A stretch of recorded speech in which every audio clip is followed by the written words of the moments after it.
¿Jesús validó algún canon bíblico cerrado del Antiguo Testamento en una época precristiana?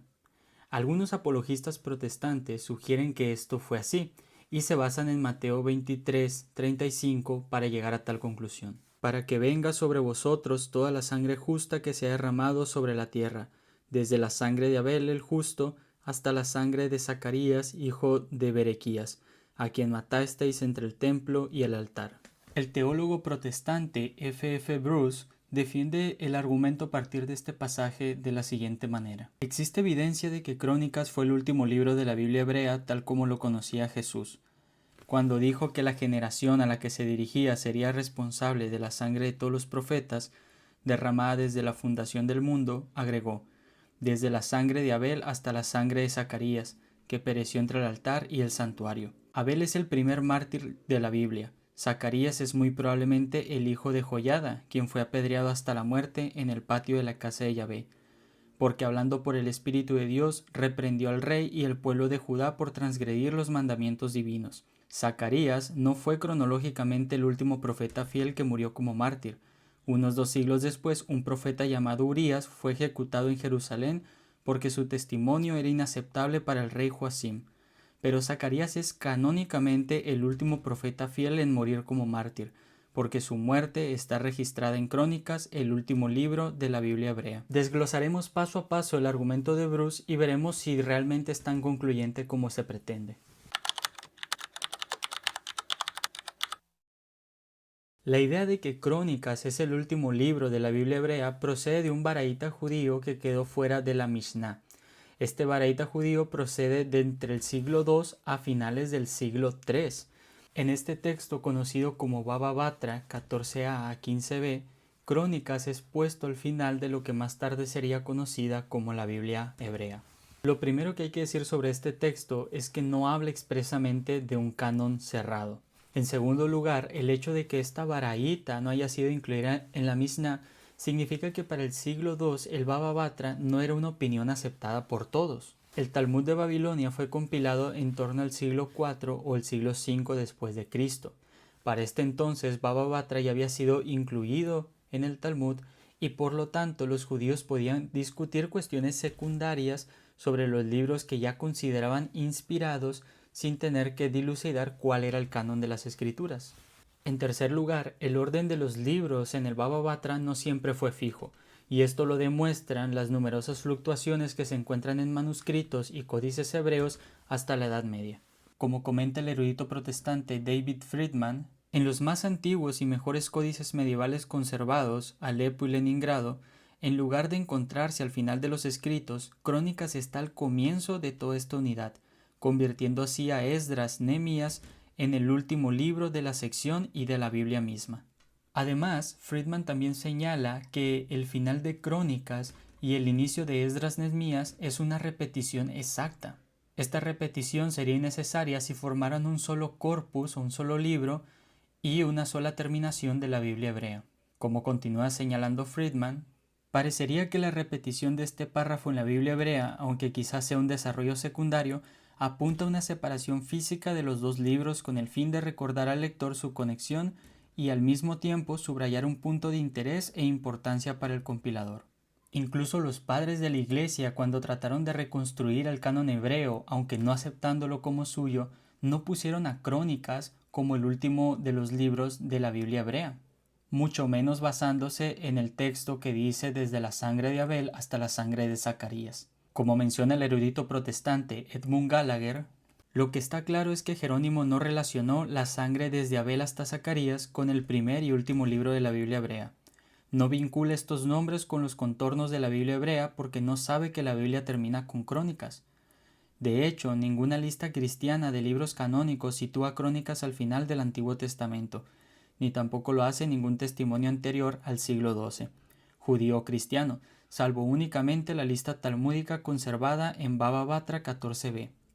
Jerónimo, solo entre los padres de los primeros 4 o 5 siglos de la Iglesia, refleja una conciencia de que la Biblia judía contemporánea tiene 3 divisiones: ley, profetas y escritos, pero ni siquiera él coloca Crónicas al final cuando informa sobre cómo los judíos organizan su canon bíblico, aunque aparentemente se preocupa por dar el orden correcto.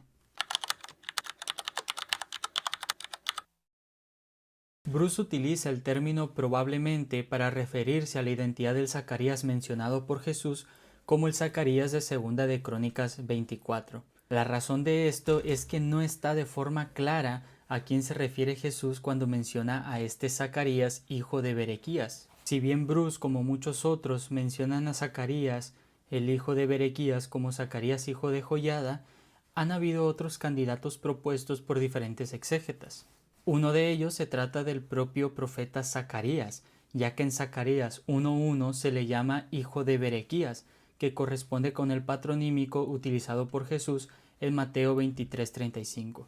Pero el apologista católico Gary Michuta ha mencionado al menos otros 5 candidatos que se han propuesto para la identidad del Zacarías mencionado por Jesús.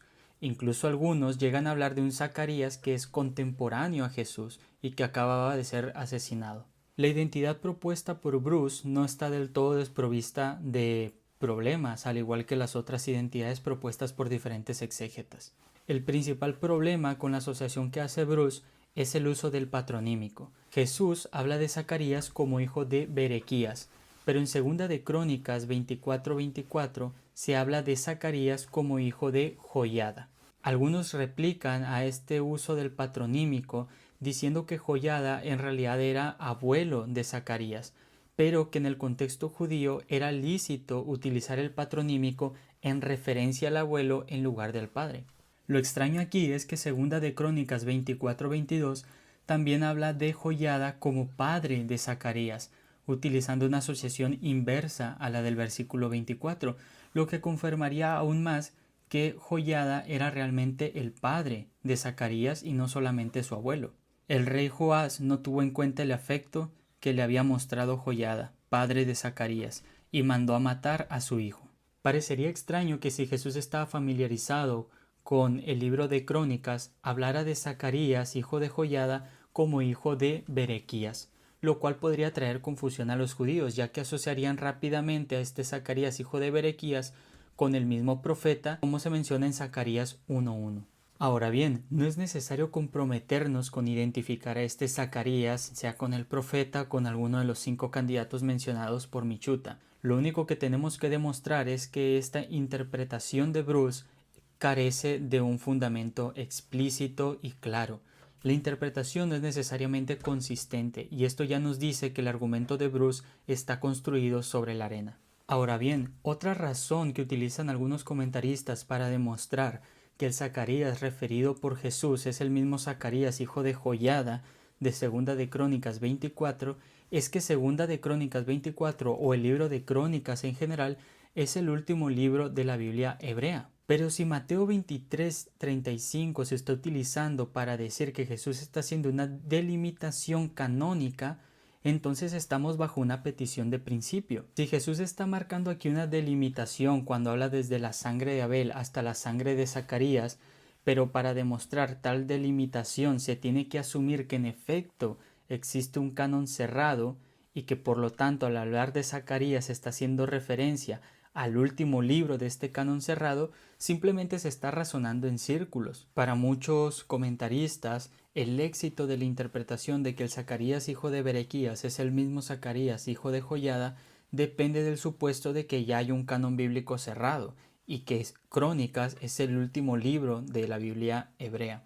Pero además de estar asumiendo lo que se pretende demostrar precisamente con este texto, se está haciendo una imposición anacrónica al pensamiento de Jesús. Se está asumiendo que Jesús tenía en mente la misma lista canónica propuesta por Baba Batra 14a a 15b. Pero los comentaristas generalmente no dan ninguna razón de por qué Baba Batra está recogiendo una tradición que venía de los tiempos de Jesús y que el mismo Jesús aceptaba.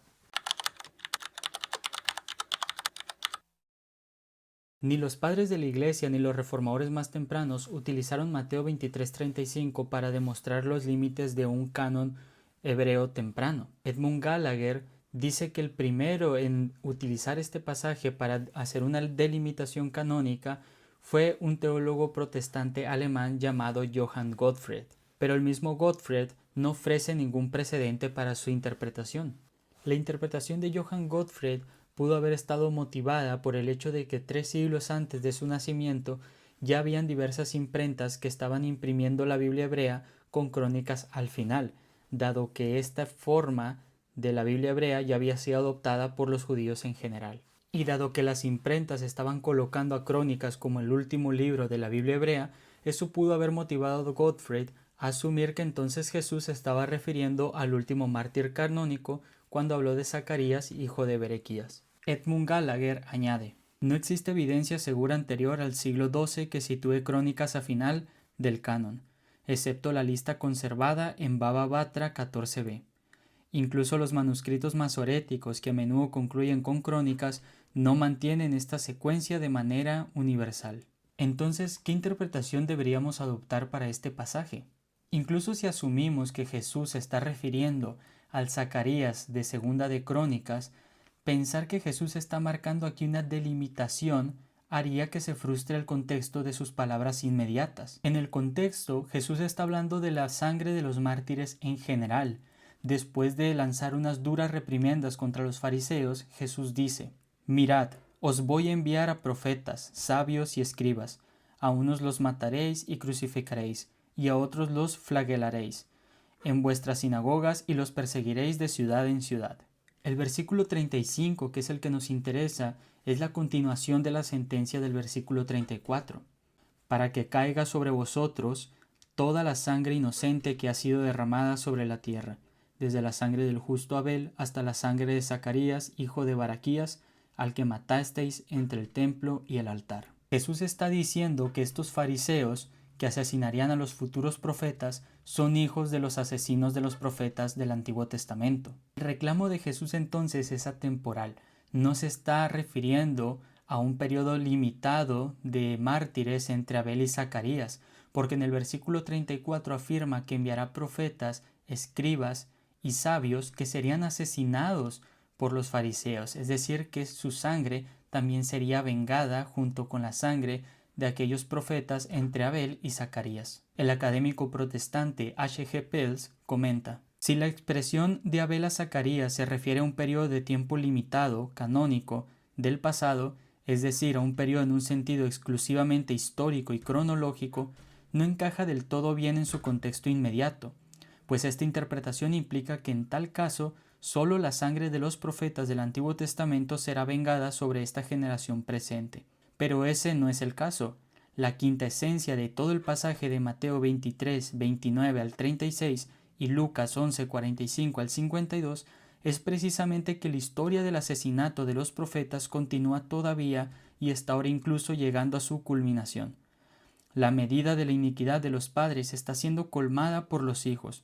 Los hijos, no menos que los padres, son asesinos de profetas. Entonces, ¿por qué Jesús parece hacer una delimitación cuando habla de la sangre de Abel hasta Geos, la sangre de Zacarías? Se han ofrecido diversas interpretaciones, pero ninguna encaja bien con una supuesta limitación canónica que está haciendo Jesús. Un motivo que me parece bastante convincente y asume precisamente la interpretación de que Zacarías, hijo de Berequías, es el mismo Zacarías, hijo de Joiada, de Segunda de Crónicas 24, es que en el Antiguo Testamento solamente hay 2 pasajes en los que se cumplen 3 criterios, a saber, ser asesinado con violencia siendo inocente, el asesinato constituye un martirio y el martirio llega como clamor al cielo buscando retribución por su sangre. Solamente Génesis 4 y Segunda de Crónicas 24 cumplen con estos 3 criterios en una sola persona, a saber, Abel y Zacarías, hijo de Joiada. Otros exégetas dicen que las menciones que hace Jesús aquí es debido a la brutalidad de los asesinatos de Abel y Zacarías. Cualquiera de estas 2 interpretaciones no acepta la idea de que Jesús está haciendo una limitación canónica. La interpretación canónica de este pasaje hace que Jesús deje la sangre de los futuros mártires sin una retribución judicial, y eso atenta contra la naturaleza misma de Dios y contra las propias palabras de Jesucristo en su contexto inmediato. Por lo tanto, el pasaje de Mateo 23:35 no sirve para el caso protestante de un canon precristiano cerrado o una Biblia hebrea debidamente ordenada, con Crónicas como al final de los libros canónicos. Esto ha sido todo. En próximos videos vamos a estar analizando algunos otros argumentos protestantes a favor del canon de las escrituras más corto.